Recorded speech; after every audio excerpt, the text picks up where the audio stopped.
Donc, je suis Guillaume Ploin, je travaille chez Octo Technologies, je suis en charge de la pratique cloud computing chez Octo Technologies. Alors, un trait de ma personnalité, c'est que je n'ai pas de disque dur chez moi, toutes mes données sont sur le cloud. Mes feuilles de paye, mes documents, mes photos, etc., tout est sur le cloud, je n'ai pas d'ordinateur personnel.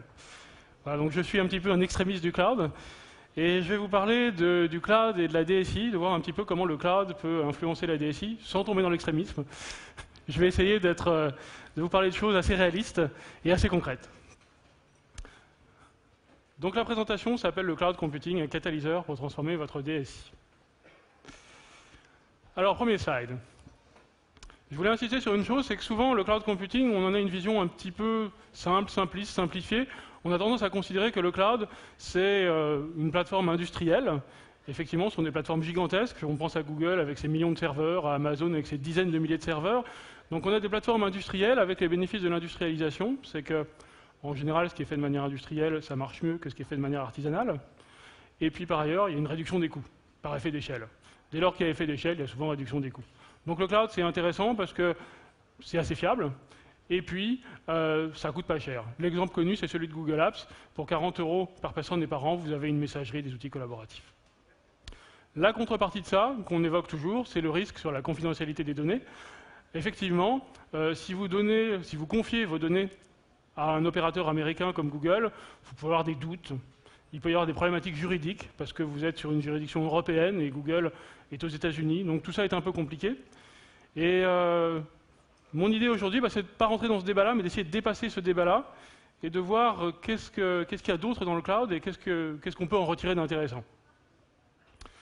Alors je vais d'abord dire une chose, c'est que le cloud public, donc ce qu'on appelle le cloud public, c'est les clouds de Google, d'Amazon et autres, c'est une alternative, mais il y en a d'autres. Il y a des clouds privés, donc les clouds qu'on construit en interne dans l'entreprise, et puis il y a des clouds de différents types, semi-privés, où par exemple des gens se mettent ensemble pour faire un cloud, une sorte de GIE, des choses comme ça. Donc il y a différents modèles de cloud, et je ne vais pas vraiment beaucoup parler du cloud public aujourd'hui. Je vais plutôt parler de ce que font les gens du cloud public, et en quoi ça pourrait être un modèle pour l'entreprise. Quelles sont les bonnes pratiques du cloud public, et en quoi elles peuvent être intéressantes. Alors on va avoir un certain nombre de pratiques qu'on appelle le self-service, le pay-as-you-go, etc., qui sont, à mon sens, tout à fait intéressantes pour les DSI, pour faire évoluer leur plateforme et leur modèle de gestion de la DSI. Alors je vais les énoncer une par une, et ensuite on verra un petit peu comment les appliquer au sein de la DSI. La première pratique dont il est question, c'est le self-service. Alors qu'est-ce que c'est que le self-service? C'est comme les Vélib, vous pouvez demander l'allocation de ressources, et puis cette ressource va vous être mise dans quelques minutes. Alors le meilleur exemple de ça, c'est la plateforme Amazon, qui s'appelle Amazon Web Services, où vous faites une demande sur une interface web. Vous dites, j'aimerais mettre en place, par exemple, une plateforme WordPress, parce que j'ai envie de faire un blog. Eh bien, en quelques minutes, vous activez la plateforme WordPress, elle est disponible et vous pouvez bloguer. Donc vous avez une grande agilité, une grande rapidité, une grande facilité à mettre en place des choses. Et ça peut être tout à fait intéressant, on le verra tout à l'heure, pour la DSI. Une deuxième pratique qui est très intéressante, c'est le pay-as-you-go.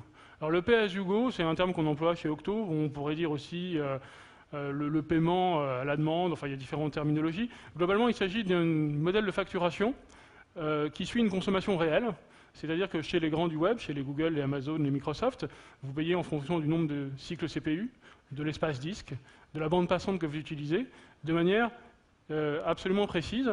Et puis l'autre chose, c'est qu'il n'y a pas de coût initial, il n'y a pas d'OPEX, donc il n'y a pas d'achat initial, vous ne payez que le coût de fonctionnement. J'ai dit une bêtise, il n'y a pas de CAPEX, vous ne payez que l'OPEX. Donc le coût est complètement proportionnel à l'usage et complètement proportionnel au business. Alors on peut dire qu'il y a deux sous-modèles, il y a le modèle qui est plutôt des applications clés en main qu'on appelle SaaS, où là en général les gens payent par personne et par mois. Et puis il y a le modèle que j'évoquais juste avant, où on paye par cycle processeur, par disque dur, et par consommation réseau. Alors un exemple concret, toujours chez Amazon, j'ai des machines virtuelles qui tournent chez Amazon. Il se trouve que pendant un mois, je les arrête, mais du coup, je ne paye rien. Donc tout est fait vraiment en fonction de la consommation réelle. Donc ici, le mois dernier, je n'ai rien payé à Amazon. Une troisième pratique qui est très intéressante dans les grands acteurs du cloud, c'est ce qu'on appelle You build it, you run it. Alors c'est une expression qui vient du PDG d'Amazon. Je parlerai un peu plus de Google et des autres tout à l'heure, hein, je ne parle pas que d'Amazon aujourd'hui. Alors l'idée, c'est qu'on a mis en place une plateforme qui est robuste, qui est fiable, une plateforme qui est, entre guillemets, tourne un peu toute seule. Il y a des administrateurs derrière, mais bon, on a une certaine abstraction sur ces administrateurs. Et comme il y a cette plateforme qui tourne, entre guillemets, un peu toute seule, eh bien, les développeurs peuvent mettre en ligne eux-mêmes leurs applications. Ils peuvent prévoir le déploiement, le monitoring. Enfin, ils sont impliqués dans la production de leurs applications. Et ça, c'est quelque chose d'assez intéressant parce que, quelque part, les développeurs sont un peu plus impliqués dans le cycle de vie de l'application. Ils ne sont pas juste là pour faire du code et dire après, c'est plus mon affaire. Les développeurs sont donc impliqués dans les pratiques d'exploitation grâce à une plateforme qui permet de faire ça. C'est-à-dire que la plateforme offre ces fonctions d'automatisation qui permet à des simples développeurs de faire cela. Alors un exemple concret, c'est Google App Engine, la plateforme de Google, où les développeurs peuvent eux-mêmes déployer leur code, et finalement ensuite, ils ne peuvent par eux-mêmes en gérer l'exploitation. Il n'y a pas vraiment besoin de gens d'administration par ailleurs. La plateforme et les développeurs suffisent pour faire l'exploitation. Un autre point qui, à mon sens, est très très important, c'est ce qu'on appelle les écosystèmes ouverts. Alors c'est une expression qui est peut-être un peu excessive, mais enfin bon, l'écosystème... Enfin, toujours est-il que ce sont des plateformes où il y a des API qui sont complètement ouvertes, qu'on peut prendre en main assez simplement, n'importe qui peut les utiliser. Elles sont documentées sur le web et vous pouvez en faire pratiquement ce que vous voulez. Alors l'exemple le plus connu, c'est Google Maps, c'est un des plus utilisés aujourd'hui.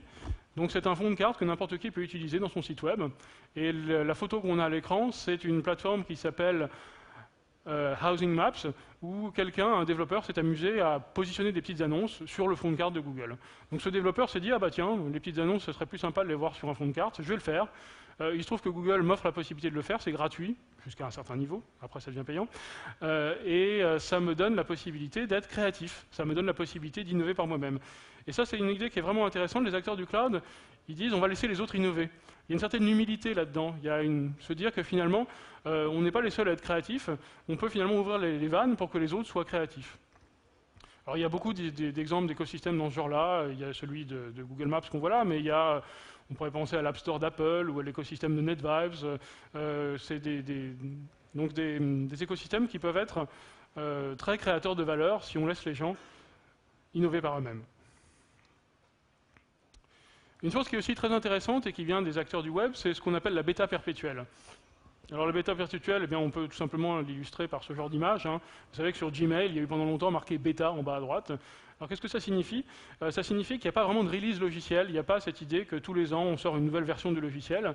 Il n'y a pas cette idée qu'on se donne un calendrier assez clair de telle date, il faudra sortir par exemple un logiciel comme Windows Vista. Et puis il se trouve que bon, ce logiciel Windows Vista, il n'a pas vraiment plu aux utilisateurs parce qu'il n'était pas exactement comme ils le souhaitaient. Et on aurait peut-être dû oublier un peu le calendrier et finalement sortir des fonctionnalités au fil de l'eau. Alors c'est ce que font les grands du web. Ils sortent sans arrêt des petites fonctionnalités. Et si vous allez sur le blog de Google Apps, vous voyez que pratiquement 2 ou 3 fois par semaine, il y a des petites nouveautés qui arrivent. C'est-à-dire qu'il n'y a pas longtemps, on pouvait envoyer des documents PDF et puis Google faisait de l'OCR, c'est-à-dire faisait de la reconnaissance de caractères dessus. Ça, c'était la semaine dernière. Cette semaine, on a appris qu'on pouvait faire de la prévisualisation sur des documents Word ou PowerPoint, des choses comme ça. Donc, c'est toutes sortes de petites choses qui arrivent au fil de l'eau.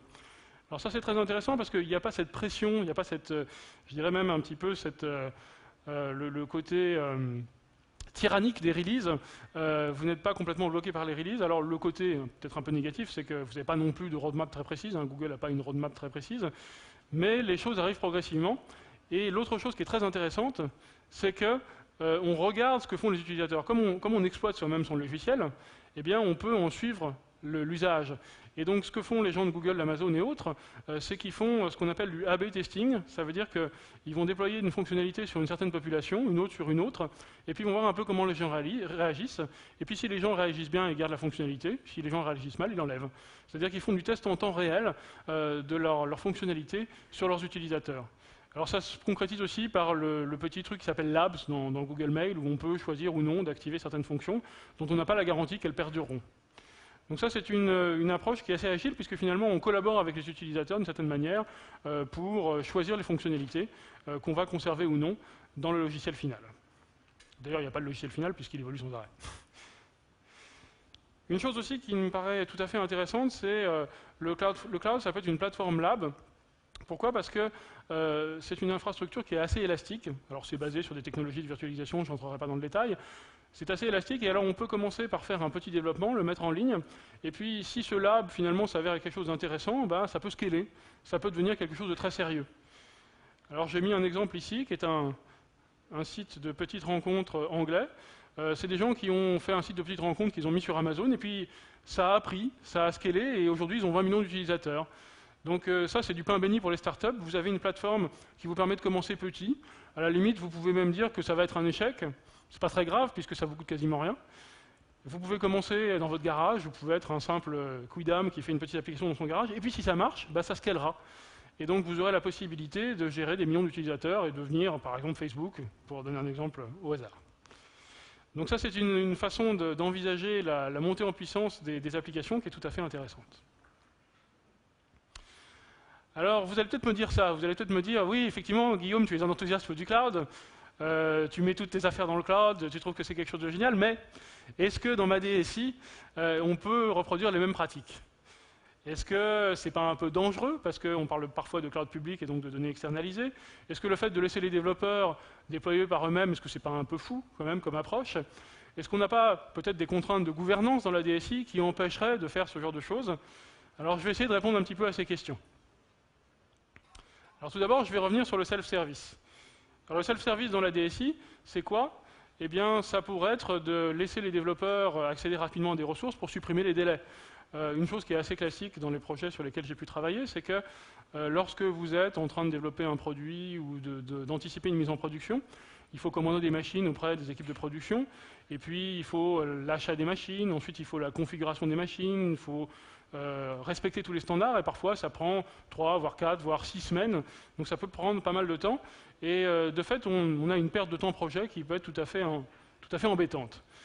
Et alors ce qu'on peut envisager de faire dans une DSI éventuellement, bah, c'est de fluidifier le travail des développeurs en mettant un peu plus de confiance, en disant aux développeurs, bah, finalement vous êtes grand, vous êtes autonome, donc on va vous mettre en place une plateforme qui va probablement se baser sur de la virtualisation, sur laquelle vous pourrez activer des machines virtuelles, sur laquelle vous pourrez déployer vos applications. Alors ça peut prendre un petit peu la forme qu'a, j'ai donné comme exemple le manager OVH, qui est une infrastructure que vous connaissez sans doute, hein, c'est un hébergeur français, où on peut assez simplement activer des bases de données, activer des serveurs d'application, des choses comme ça. Ça, on peut le faire dans l'entreprise aujourd'hui avec des technologies comme VMware ou comme la technologie Hyper-V de Microsoft ou comme d'autres technologies.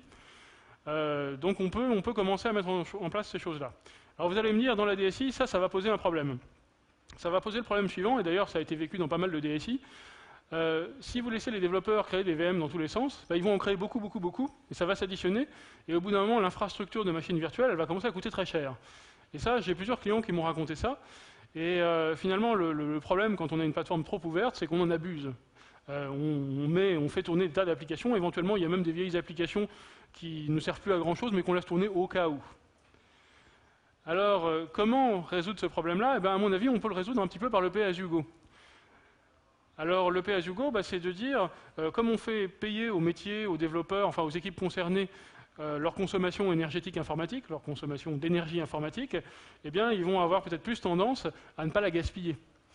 Donc le pay-as-you-go, c'est ça, c'est quelque chose qui va être assez bénéfique pour réguler les choses. Donc on va allouer juste les ressources nécessaires aux équipes, parce qu'on va les sensibiliser, ces équipes, on va leur dire ça vous coûte. Et en général, quand ça coûte, les gens font un peu plus attention. Alors le pay-as-you-go, c'est aussi quelque chose d'intéressant dans le cadre de démarches de type ITIL, où finalement, on devrait, en principe, dans des démarches comme ITIL, avoir un contrat de service avec les utilisateurs, et donc leur dire, on vous fournit de l'énergie informatique, des machines, mais de l'énergie informatique par rapport à des besoins concrets. Or aujourd'hui, trop souvent, ce qui se passe, c'est que quand on déploie une nouvelle application web, on met de manière assez standard un serveur de base de données, un serveur d'application, un serveur web, donc 3 machines, et finalement on ne se soucie pas forcément de savoir si ces 3 machines sont utilisées à plein ou à 10% de leur capacité. Faire du pay-as-you-go, ça veut dire mesurer la vraie consommation des machines et mesurer le vrai coût que ça veut dire, le vrai coût impacté derrière. Et donc ça veut dire qu'on va un peu plus rationaliser les choses, qu'on va un peu plus être transparent vis-à-vis des métiers et qu'on va un peu plus aussi, les métiers, leur faire comprendre exactement pourquoi ça leur coûte ça, l'énergie informatique. Donc ça paraît être quelque chose quand même qui est assez louable, qui est assez vertueux quelque part, et qui à mon sens pourrait être tout à fait intéressant dans les DSI. Alors il y a une piste là-dessus, il y a VMware est en train de travailler sur un gros projet qui s'appelle Redwood, qui est une plateforme de cloud computing interne. Enfin, ils appellent ça, vous savez, tout le monde parle de cloud maintenant, hein, tout le monde a du cloud interne, donc chez VMware ça s'appelle Redwood. Et alors dans les choses qu'ils proposent, eh ben, il y a quelque chose qui s'appelle vCenter Chargeback, qui est une solution pour faire du pay-as-you-go. Et ils sont en train de travailler aussi sur une solution de self-service. Donc ce dont je vous parle maintenant, il commence à y avoir des technologies disponibles sur le marché pour le mettre en place. You build it, you run it dans la DSI, qu'est-ce que ça signifie? Eh bien ça signifie qu'on va laisser les développeurs mettre en prod, ce qui peut faire peur un petit peu, mais ça a quand même un effet bénéfique, c'est que quelque part on va casser une sorte de mur de Berlin qu'il peut y avoir entre les équipes des études et les équipes de la prod. Alors ça c'est quelque chose qui est un petit peu malheureux dans les entreprises, mais souvent il y a un petit peu des tiraillements entre ces deux mondes-là.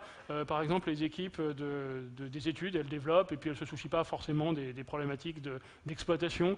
Et alors ce qui fait que les gens de la prod sont très énervés après parce qu'on leur livre un truc qui n'est pas exploitable, ou on leur livre un truc qui n'est pas conforme aux standards. Et donc il y a un manque de communication qui est assez patent souvent entre les équipes des études et les équipes de la prod. Alors nous chez Octo, on pense qu'on devrait faire plus parler ces gens-là et éventuellement même essayer de les fusionner un petit peu. Et donc essayer de réduire cette frontière entre le build et le run. Donc les plateformes de type cloud ont cet intérêt qu'elles permettent d'activer ce concept où finalement on a un peu moins de séparation entre le build et le run, où les gens des études vont être un peu plus impliqués dans le run. Et peut-être que les gens de l'exploitation, eh bien, ils vont fournir une plateforme standard extrêmement solide, extrêmement robuste, et puis pas forcément rentrer dans des détails techniques. Ils vont utiliser des standards, proposer des standards que pourront utiliser les gens des études. Donc là, on a peut-être une perspective intéressante peut-être de réorganisation de la DSI autour de nouveaux concepts, et puis de casser un peu les murs qu'il peut y avoir dans la DSI. Les écosystèmes ouverts dans la DSI, qu'est-ce que ça voudrait dire? Alors là, j'ai quelques exemples en tête. Je connais des grandes entreprises où, par exemple, il y a l'annuaire d'entreprise. Pour pouvoir faire une nouvelle application qui se sert de cet annuaire d'entreprise, il faut demander la permission à l'équipe de l'annuaire. C'est-à-dire qu'il y a tout un workflow de validation, ça peut prendre des semaines et des semaines, parce que les gens qui gèrent l'annuaire d'entreprise, c'est un petit peu leur territoire gardé en quelque sorte, c'est un petit peu leur escarcelle, et puis aussi pour de bonnes raisons, parce qu'ils veulent en assurer la capacité à monter en charge, ils ne laissent pas trop les gens y accéder. Alors ce qui me semble qui pourrait être intéressant, c'est de laisser un peu plus les développeurs qui développent de nouvelles applications utiliser l'annuaire d'entreprise, en particulier parce que ça évitera qu'ils créent un deuxième annuaire d'entreprise à côté, ce qui est souvent un petit peu dommage. Et donc il faudrait mettre en place, à mon sens, des choses comme fait Google, à savoir que vous, au travers d'une interface web, vous laissez les gens s'inscrire, demander une clé. À partir de cette clé, vous allez pouvoir accéder à l'annuaire d'entreprise, et puis grâce à cette clé, on va suivre ce que vous en faites, et éventuellement, on va pouvoir décider que vous utilisez trop l'annuaire d'entreprise, vous faites trop de requêtes dessus, et à ce moment-là, on va soit vous faire payer, soit arrêter un petit peu, limiter un peu vos requêtes.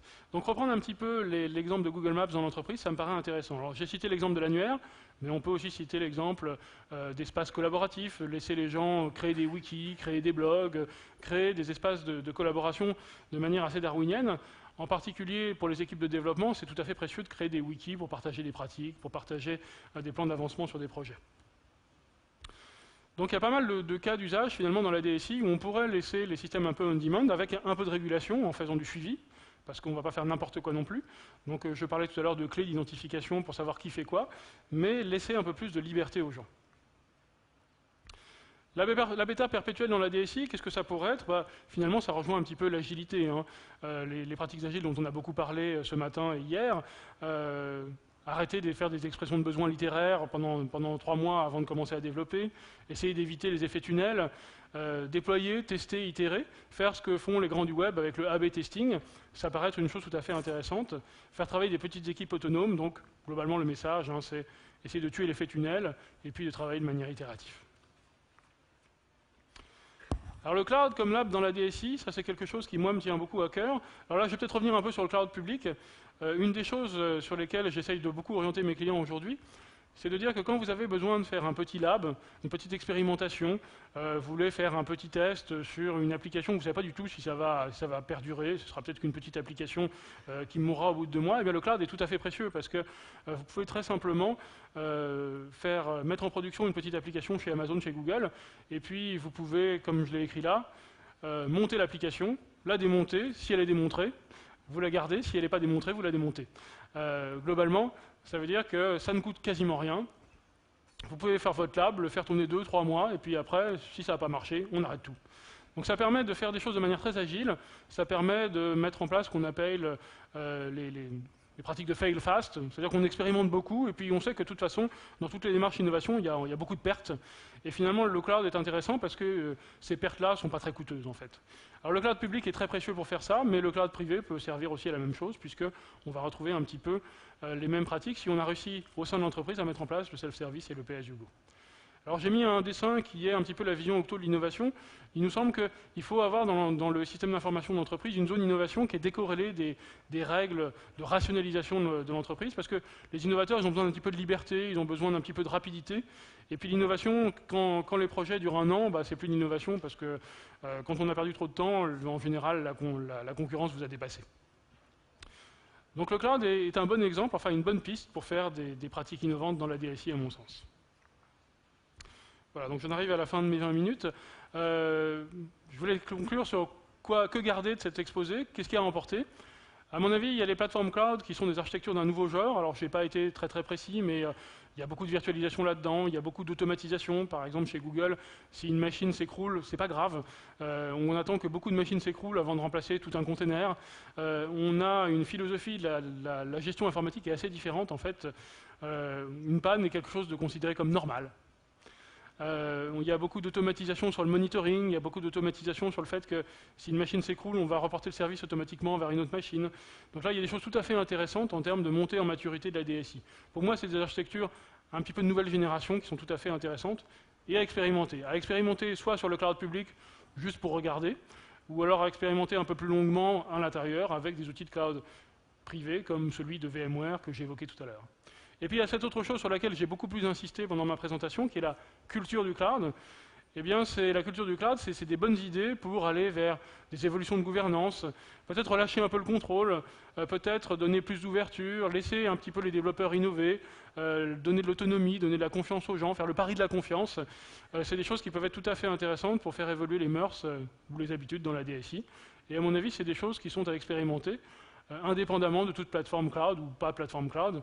Ce sont donc des pistes qui nous viennent de ces gens-là et qui peuvent aboutir à des changements organisationnels tout à fait précieux dans la DSI. Voilà, j'ai terminé, je n'ai pas le chrono, alors je ne sais pas si je suis dans les temps, mais j'ai terminé.